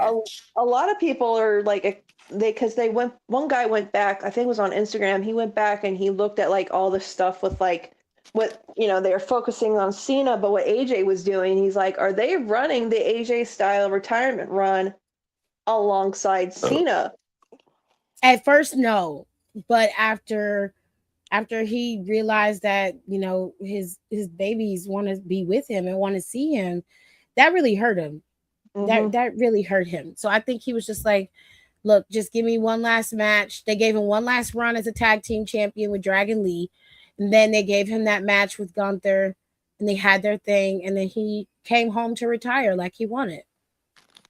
And I love that for him. And it's just like they're gonna go out. This is the thing, and it goes back to what we were saying about the showing the 401k thing. This new generation, this gen of wrestlers, and the one that came in after them, they know they're not going to be wrestled forever. They don't want to be wrestling forever. They're going to know when it's time for them to go out. So, but at the same time, whether Triple H is possessed or not, going back to it, there's more than just Cody Rhodes. There's more than just Drew McIntyre. And my whole thing would be like, that's why, as much as I don't like Heyman, I know he's the guy I want on my side for this. That if we're going to be down our top guys with Cody and Roman being gone for Street Fighter, and then you got Drew gone for Highlander, and then you got, Seth, we can't just depend on Seth to carry 2 shows because God forbid, what if he gets injured again? What are we going to do with the women's division? Because we can't keep circling around the same people. We need to, if we need, you guys want to put Rhea Ripley in title contingency, put her in for the IC title or put her on SmackDown and go for the United States title. Like get her out of main title contingency. You had her in the tag. Like this would be me as Triple H. We had her in the tag division. Cool. Put her on a different show. Give her new people to go after. When Chelsea Green comes back, give her a run at the women's championship. Like we got, and that would be my whole thing as Triple H. We have to try shit. We cannot be afraid to not try. And I would just bring it up. It'd be like 2020, we were throwing wet noodles against the wall to see what stuck. And we listened to people and they told us what worked and what didn't. And you can't tell me the fucking Firefly Funhouse wasn't the one thing keeping people watching during COVID and there was no audience. Because Nicole would even say it. As soon as that went off, she turned her TV off. No, you know what? And then I'll give what I would do as Triple H. I was one of the few people when Firefly Fun, everybody was like, what the F is this? This is fucking crazy. This is stupid, blah, blah, blah. Yeah. Blah, blah, blah. I was like, I think I know what he's doing. I should let him cook. Yep. Yep. And sure enough, I let him cook because I knew my goat. And he figured that shit out. I feel like my day as Triple H would be very chaotic. First thing I'm doing, I'm low-key releasing people. Oh shit. See, I couldn't do that because I'm even doing though that. I don't give a shit. I mean, I couldn't do It's that. gonna be Triple H's fault. It's not gonna be yours. I know, but like she would just do it for people she doesn't like. Well, I think she'd be more practical than that. I have a rhyme to that reason. Okay, well let's see where you're going with this. Okay. I'm cleaning house with people I know I'm not gonna use anytime soon and or know that are not happy. I'm gonna first send out emails and be like, hey, I would send out a message. Hey, we are going to be doing a round of releases. I would snowball 10. I would say 10 spots. I was like, and I would say, is there anyone who is currently just not happy with what they want to explore options or want to be done? Yeah, I like that idea. I would ask, okay, whoever wants to go. I say we will still treat it as a release. We won't treat it as you resigning and or quitting. I mean, they still got to pay him regardless. But I was like, we will still do this full payout, X, Y, and Z. I'm assuming I'll at least have, that's it. I feel like I will at least have 5 to 6 people. Low-key. 5 to 6 people. And then keep the door other open. 4, I would cross-reference with how their engagement is online, or how does the public the fandom receive them. Do we see anything for them in the future? XYZ. Other than that, okay, we don't. Okay, gone. Those people are gone. Sayonara. I would reach out to Saya Kamatani. I would ask her how much money she wants, and I will write her a check for that money. And I'm not putting her in NXT. That lady's going to show up on Raw. And I know this is doing a lot for a Stardom person, but she has enough aura and entrance wise. She'll be okay. So that's out the way. NXT. I would keep Robert Stone as the GM of there. I don't know who's a GM at Evolve right now, but whoever it is, I would make it Johnny. I would not make it them, and it's going to be Johnny Gargano. Fine. I'm with it. I think he would, because those are like people start from the ground up, so I think he'll be really great at that. And I feel like he'll be entertaining on TV, and I think that would be a good, easy way for us to transition Evolve having more like FaceTime. Mm-hmm. So we're gonna do that. And then after I do that, I'm going to um where I'm going to pull all the writers. We're all going in a room. We're all looking at who's all the current champions. And then Mhm. we are booking the storylines. And then we are booking a storylines per championship. And I'm going to have a group of X, whoever so and so people. Their job is to book for the entire year the women's IC and then the women's United States.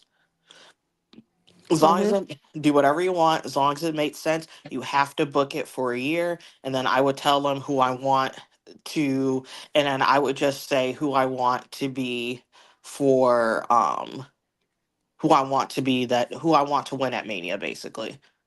And then Who I want, yeah, you'll book who, by who you want to win. You'll let yes, it stack that who way. I want to walk out of WrestleMania with those belts. So you're gonna book I would do backwards. that for That's every pretty single one of interesting. them.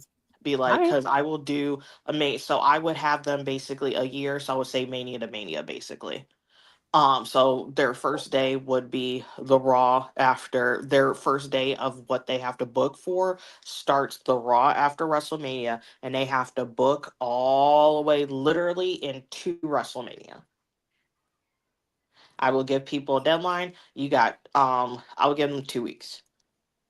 2 weeks. I will also be periodically checking on you. Um, and then I myself would pick who I want to win Money in the Bank, and then who I want to win if we do King or Queens of the Rings that year, or I think they're sub that out for that Crown Jewel championship. I feel like Mm, no, because they did King and Queen of the Ring that last is year, right. They do all of it. Okay, and we and had Crown Jewel. I really honestly don't care about who wins that. I Crown actually Jewel. wouldn't. No, I actually want to pick them. I don't care who wins King and Queen of the Ring. What? Yeah, I feel I will let them. I will let them. I will give them a freebie. I will let them pick that out. Um, I will also choose all of the pay-per-views for the year. Yeah, that needs So to be set up. Yeah. I'm reconfiguring all of that. So I think I would do obviously. So we have Mania, SummerSlam, Royal Rumble, SummerSlam. Can't do anything about those. Those will always stay. I will never move those. Um, I would do especially, and again, this is I'm also doing a lot of I know this is very extensive, but just walk with me, people. I will also I'm blowing up the marketing department, and they will work the hardest they have ever worked in the last 2 years. 'Cause I'm giving them some work. So a pay-per-view, I would do a fast lane again.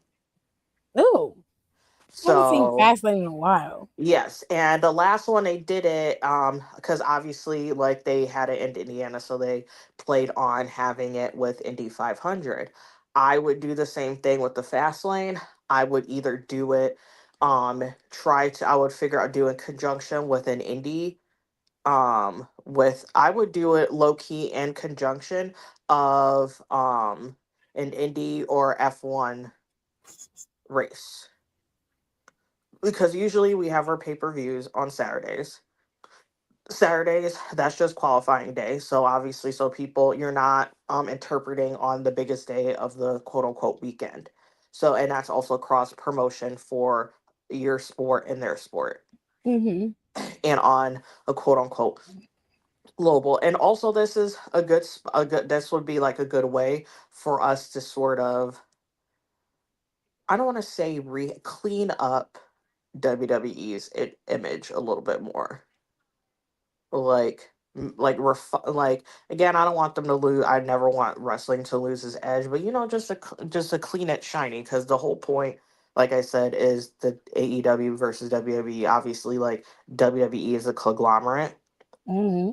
so we have to present ourselves. I feel like we should present ourselves more in that aspect, because if we're viewed like that, we need to start presenting ourselves. And also, it's good promotion.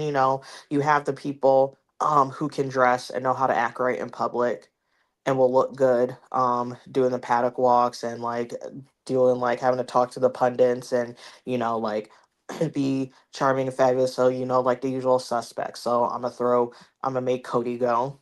I would Yeah. make um I'm making Bianca go. Yeah. I'm making Montez go. Yeah. Dawkins can't dress, he can't go. Ah! um Charlotte. Yeah. I'm Liv can trying. go. I was about to say Liv. Liv is really great with stuff like that. I would do Liv. I would Mhm. do Izzy because Izzy seemingly likes motorsports. I would do her. I Yep. would grab Ricky. Yeah. Um, we have to also start grabbing foreigners. We have to take that mask off of Ludwig. He has to go. Um, Gunther will need to go. Yeah. I'm just pulling people that actually know who these people are. We gotta take those honestly, we got to take all those masks off of those Los whatever and just act like they just been back, even though we know what they've been doing. But anyways, Americanos. Yeah. yes, all the Americans, unmask all of them. They gotta go to the show. So I would do that, and I would do that with F1. I would also try to do something like that with the WNBA. I would do an evolution and have that Yes. coincide with something during maybe playoffs whenever they have playoffs. Yes. Yes. Yes. So I would have that say obviously same cross promotion, yeah, women's sports, yay, love that, There you yay. go. I would do those. So that's what I would not only pick, and I would also pick pay-per-views that make sense with the vibe of Of the stories. yes. Hmm. And I would, and this also sounds, this might be a little bit too digging in the toes for everything, but how I would book it, I would be like, okay, what is our theme for the year? Like, Yeah. is it revenge? Is it glory? Yeah. Um is Ooh, it do this under seven as like deadly is it sins. jealousy? Are we telling under are Like we redemption of the yes, arcs. the redemption, like the Yeah. underdog? Like I would have us pick a theme. Yeah. Because then you can bring back stuff like No Way Out. Yeah, You can bring back that's No yep. You get what I'm Mercy. saying? Yeah, Yeah. because we are going because not only once and when we do that, you also I would pick the pay per views that are in conjunction with how we're booking that year. Yeah.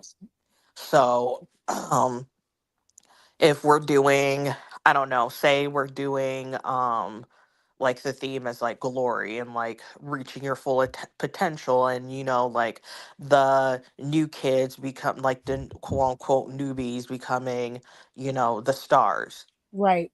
So you would do, because again, so that you're doing that means you're going to probably do significant with NXT. So you're going to book invasions. We Yep. got to book. We're not doing war games this year. We would have to do an actual Survivor series. Yep. You can do, what's that other one? Let me see. There was another like rivalry. Like, well, I'm probably actually no, I wouldn't do that many. I would do no way out. I mean, we do have no way out with NXT. Just bring it up. Yep. But I really want Invasion because I love Invasion. There's only one Invasion. It was in Cleveland. Um. Yes. So yeah, that's what I would do. I'd be very busy. I would really, really utilize those 24 hours. And I mean, I will stay up the whole 24 hours just so I can make sure all of this is streamlined. And then he's just gonna have a lot of work to do when he gets back in his body. When he gets back in his body, if he gets back in his Yeah. body. Because I might take it for A quick little I don't stint. necessarily want to. I honestly don't want to be in his body for that long. He has a pacemaker. Yeah. That makes me nervous. That makes The her nervous. Maybe if you get 48 hours. That's if as much you as I'm pushing it with him. watch me get like control of his body and I get a sinus infection for 24 hours. Oh my That God. would suck blowing in my nose Oh after a hell, I while. would get someone. You better hook me up to an IV and call it a day. I can't. I like they make really good points. I'm implementing an off season. They're gonna have time off. I want it to be after Mania. I want Mania to always be an end all be all of the year. I don't want it to be anything that continues nothing. Even if somebody becomes champion at Mania, everything will dead stop. After that, They could do house shows. House shows, they could be champion. You can still put the clips up on social media, whatever. But a month, bare minimum, they're going to be off live television. They need the break. People who don't want the break and they want to continue working, they can. They can do their live house shows.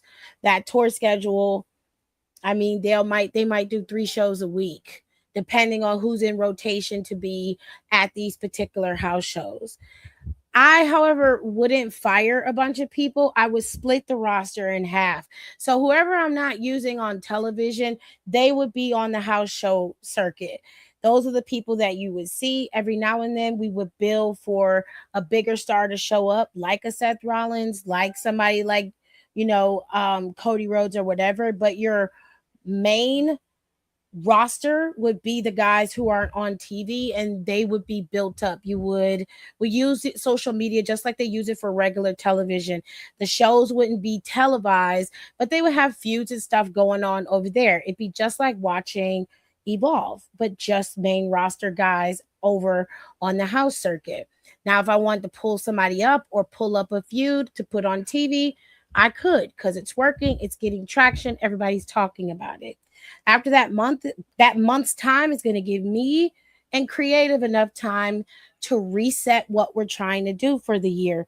And by the time we come back to TV, we'll have the feud set, we'll have new people ready to roll, we'll be able to either position new people in spots, or we'll be able to continue a champion's reign, and he'll have new people to go up against, he or she. Tag team division needs to be revamped. I want real tag teams for the women. I want multiple tag teams, at least 5 on each roster, not just teams that have been put together, legit tag teams that have been rolling on the indie circuit or were put together through the NIL program and brought up to the main roster. I want a legitimate tag team that's been together for at least a year working in the tag team division for both the men and the women. But we know that it doesn't happen that often with the women. You can tell by how the tag team division is right now. There's no real legitimate tag team except for the Bellas. And that makes no sense to me. So when we're recruiting, you recruit fucking tag teams, or you build them from the ground up for the women specifically. I want those women's titles to be stepping stones for the main titles. If you are having a championship reign, you need to be put in title contingency, not immediate, but you need to be circling that title afterwards. So let's say we're going with Julia. Julia's US champion. However bad or good her title reign is, it doesn't matter. She's a former champion. She should be someone considered to be in that title scene. I don't care what goes or what comes. It means the same thing for Chelsea and anybody else who's holding the title. It should be a stepping stone title. You can make it great. You can hold it for long periods of time, but afterwards it need to be built towards you being a part of that main event scene. Whether you get the title or you're just circling it, you need to be up there. As far as the men's titles are concerned, I've said it before and I'll say it again. Roman Reigns wouldn't be champion again if I'm running the show for at least another year.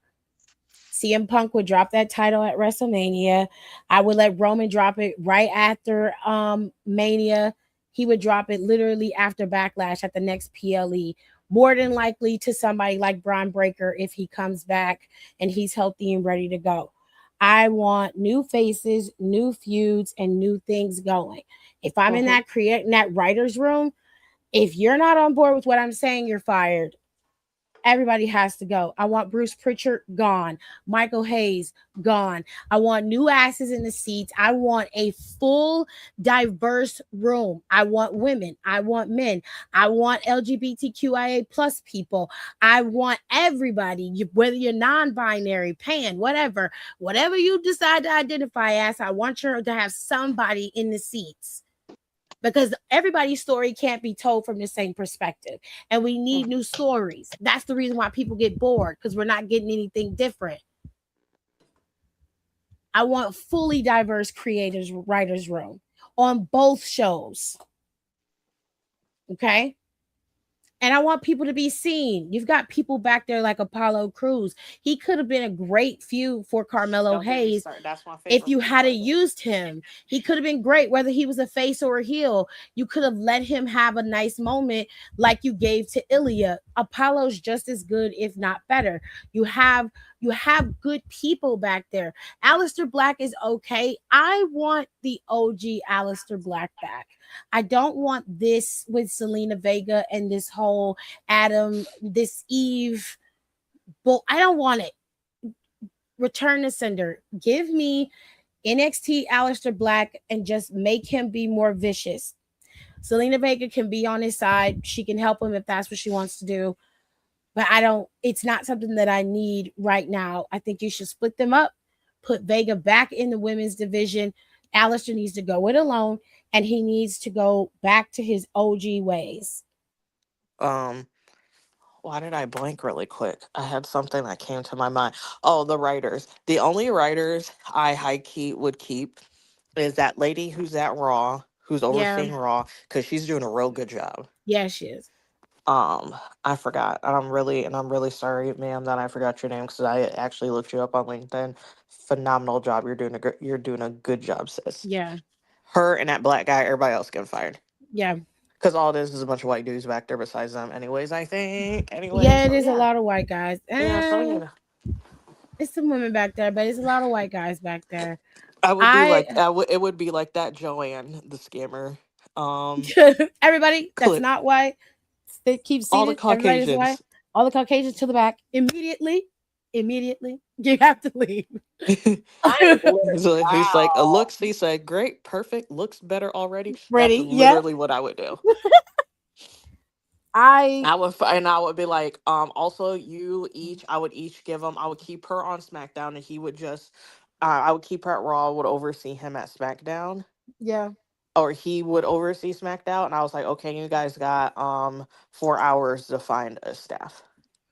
And I would implement, like, I think that they should have you should have a retirement fund set up for these wrestlers. You don't want to.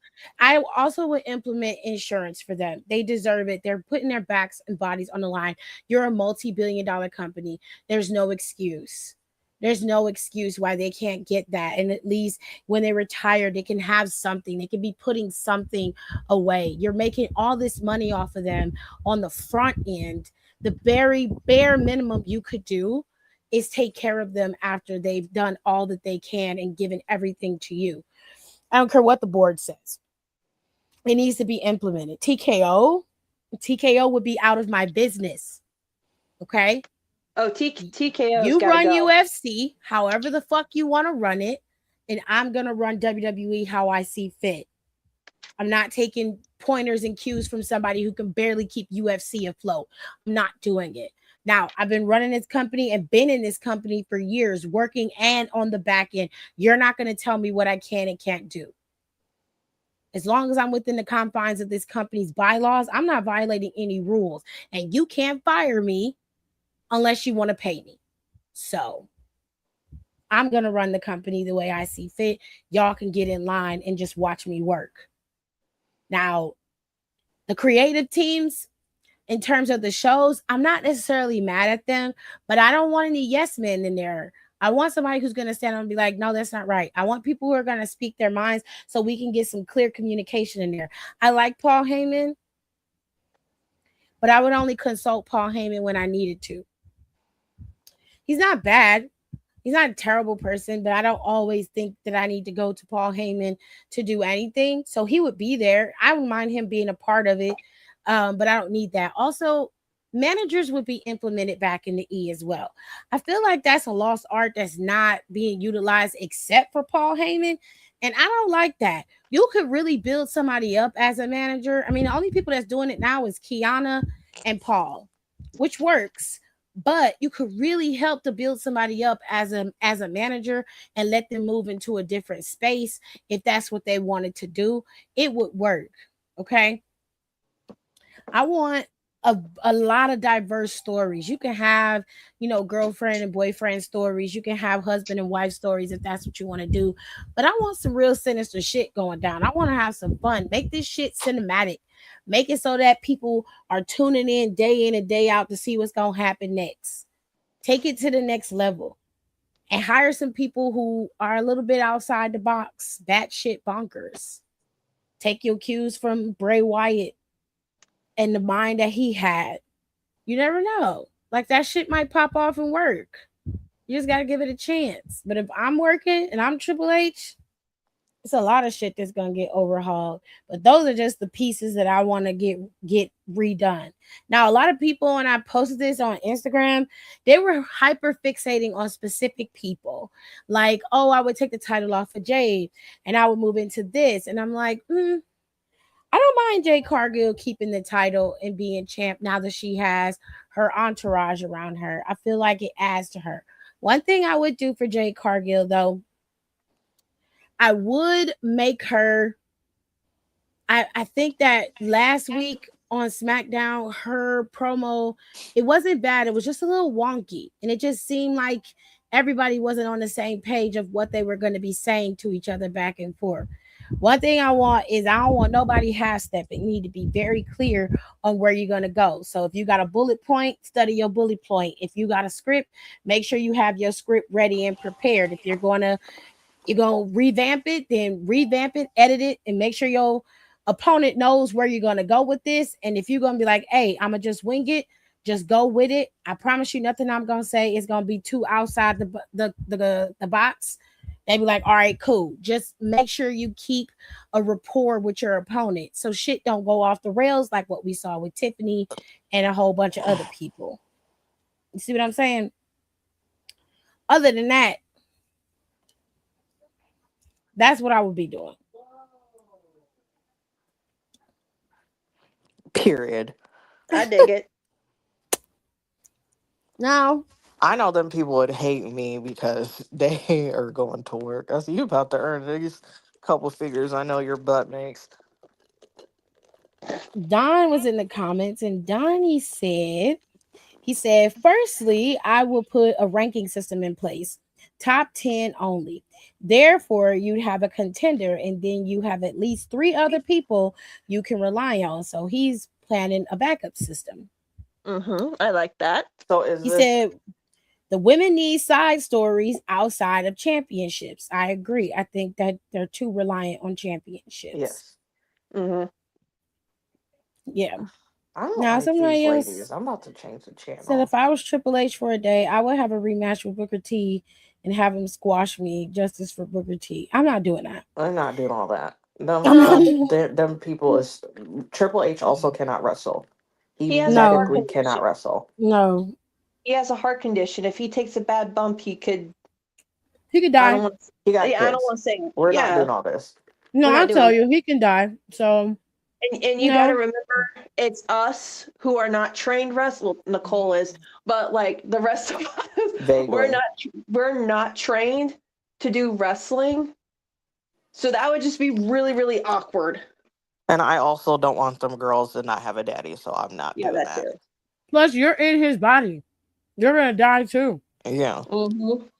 Like I'm and just I saying. don't know how that spirit transfer is gonna work. That's why I said that's why I'm scared about even being in there for 24 hours. Right. But I need all of that 24 hours because we're getting a lot of work done. Right. Hell yeah. I'm waking everybody up at 5 a.m. with the email. Oh God. 5 a.m. I'm waking everybody up. I'll be like, okay, we're having a Teams meeting at 9. I'm like, what the fuck? Be like, man, for real. I'm like, and it's everybody. And then I'm calling marketing, and I'm telling them to get out the bed. I'm telling marketing to get out the bed, and I'm telling legal to get out the bed. Because again, like I said, we have to also perpetuate these releases. And then I'm PR reps. I feel like don't sleep anyway, so I would wake them up too, just in case they weren't awake yet. Triple H ain't sleep. That man exercises at 3:00 in the morning. Man, fuck that shit. I don't think he sleep at all. Oh God, he really is like Vince. Yep. Vince be up at 1 and 2 o'clock in the morning exercising. Well, that's all I got for y'all this week. I has nothing else. We will come back. Oh, we have to go over NXT really quickly. So NXT is having Stand and Deliver in St. Louis this Saturday. It starts at 7 p.m. Eastern Standard Time, and it's going to be on YouTube on WWE's YouTube channel. Sexy Red is scheduled to be there.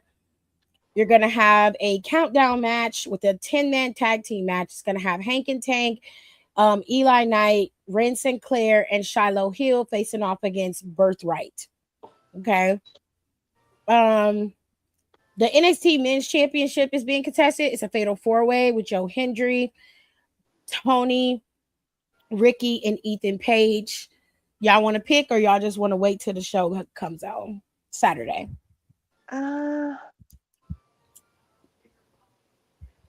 think Henry's gonna retain. Oh, you do? What about you, Nicole? Did she step away? I don't know. She might have. We can wait till Saturday. We can get. I don't know. I It's feel all like right. they're gonna be. I don't know. I feel like this is gonna be a good match, but I think Henry's gonna retain. Interesting. I know they're building Tony, but it's not time for him just yet. Then we got the Women's Championship. NXT Women's Championship as Stand and Deliver is being contested in a triple threat match due to this past Tuesday when two referees both granted Lola Vice and Kendall Gray as the winner. So Shawn Michaels and Robert Stone decided that both women would compete in St. Louis for the NXT Women's Championship. Now, you have Lola Vice, Kendall Gray, and JC Jane. You think that JC's gonna retain? Or you think Tony winning? Interesting.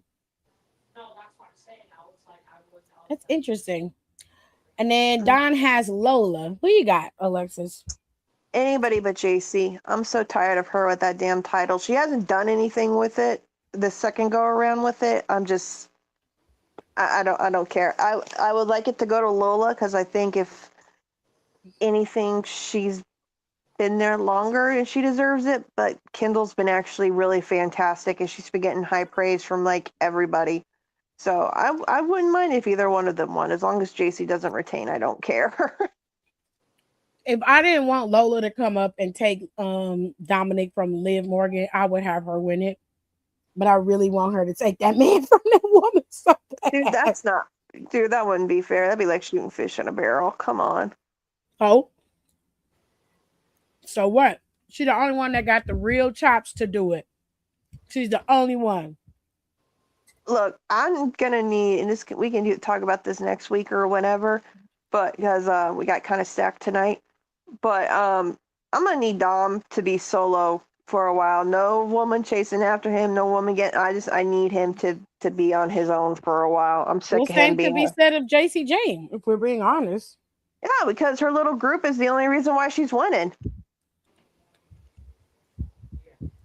She's a good wrestler, but as a champion, there's nothing about JC that sets her apart. I'm sorry. Fair enough. NXT Tag Team Championship, Jack Vanity Project versus Los Americanos. Skip. I don't care. Ooh, not the Skip. I don't care about this Vanity Project. They look like they're still in high school. This one has a mushroom bowl cut. There's so many things. There's so many things wrong with this picture. It's not real, so it wouldn't do anything to Damien. Their relationship, Lola's relationship with Damien isn't canon, so it wouldn't matter. Sol Ruka versus Zarya. Sol, just because I love Zarya, but Sol needs to go up to the main roster, and it needs to be Zarya who becomes, like, they need to start pushing her. Soul's Well, a wouldn't you star. have Zarya win? I would. Way I would do it, I would have Soul win, but then I would have Zarya like completely snap and obliterate her. Soul goes away for a while. Zarya becomes the head bitch on NXT. Soul comes back. She tries, and then she goes at it one more time. So that way, this is a storyline where a belt is not involved. Okay. Even if I see what you mean. even if the belt is involved, Soul can lose, but then she'll be on the main roster. And then Zarya can look like a strong heel because then she can say, I chased Soul off, and now she's on the main roster because she's scared of me. Like, it could be it's so basic. It's so basic. It's so simple, but they're going to fuck it up somehow. But you know what? It makes sense. You still let Soul be the winner, so she still kind of gets a push, but Zarya just snaps and beats the hell out of her. Yeah. I get it.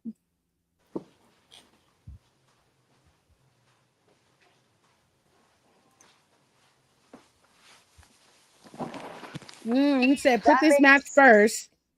Then when Lola wins, Zarya instantly is attacking her. Ooh, and then that can set up Zarya versus Lola. Oh, Lola won? No. We're going over the matches for Stand and Deliver for Saturday. No, I mean like she won on Tuesday. No, it was a double count. They had Lola win with the armbar, and they had because Kendall tapped, and then they had Kendall pinning Lola. So 2 referees saw it. Both of them gave different verdicts. So Sean and Robert basically put them both in the match.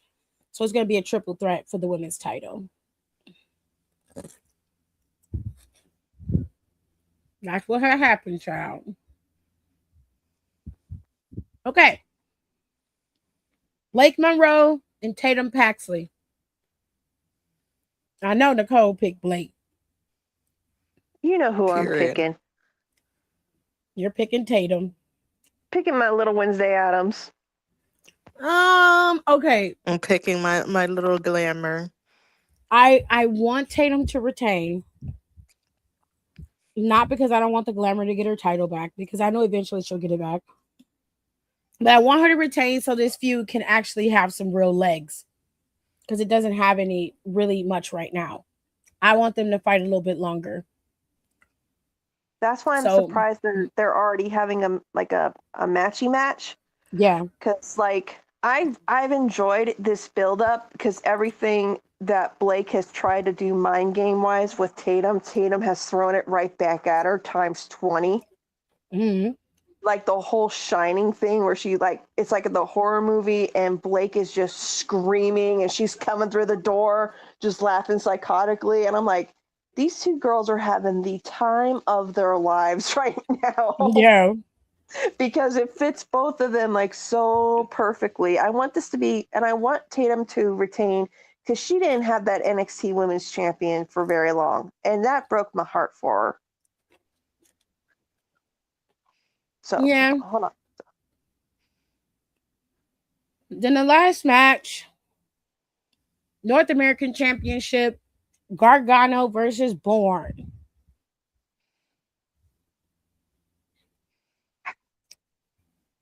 Miles, if you don't beat this old man's ass,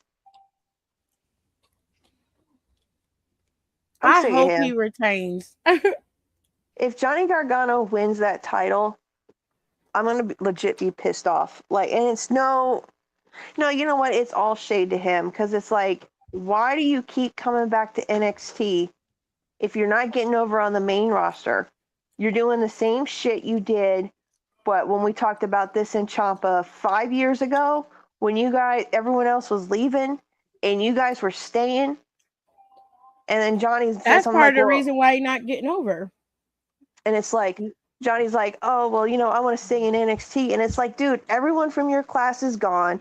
The people from that class is gone. They're either been released or they're on the main roster. Like, what is stopping you? At least Ciampa had a reason. He was afraid for his neck, but he still went on the main roster. True. After a while.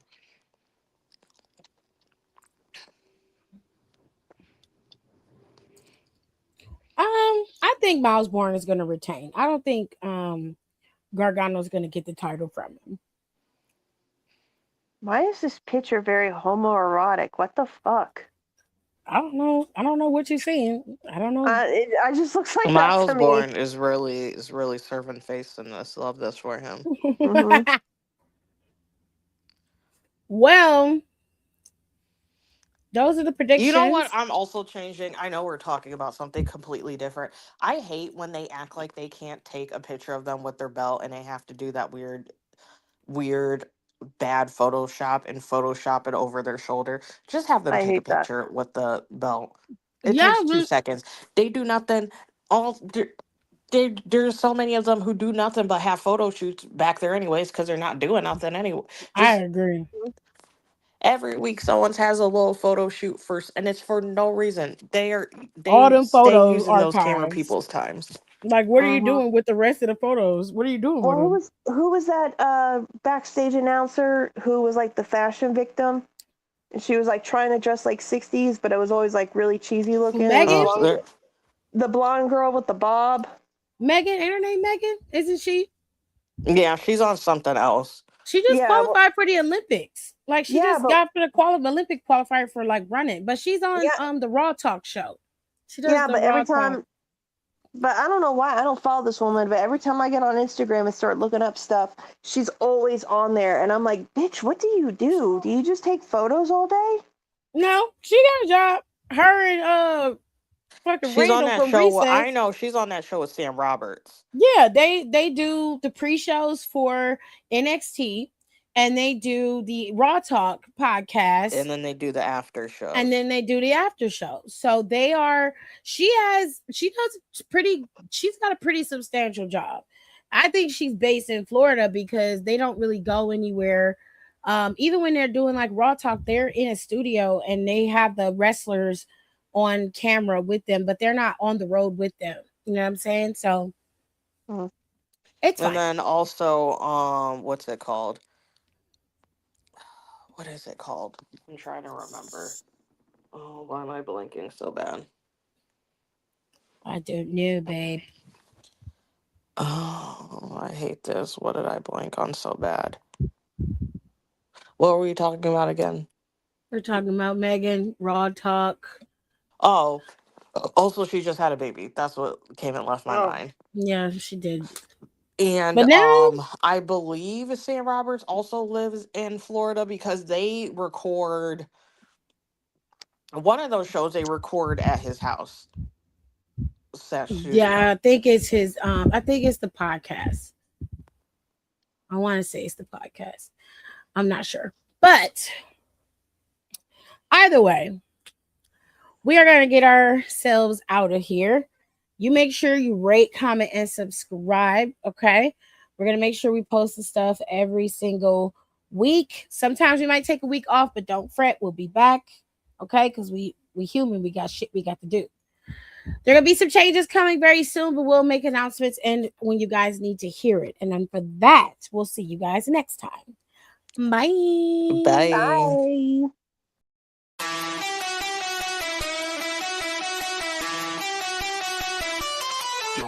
Bye.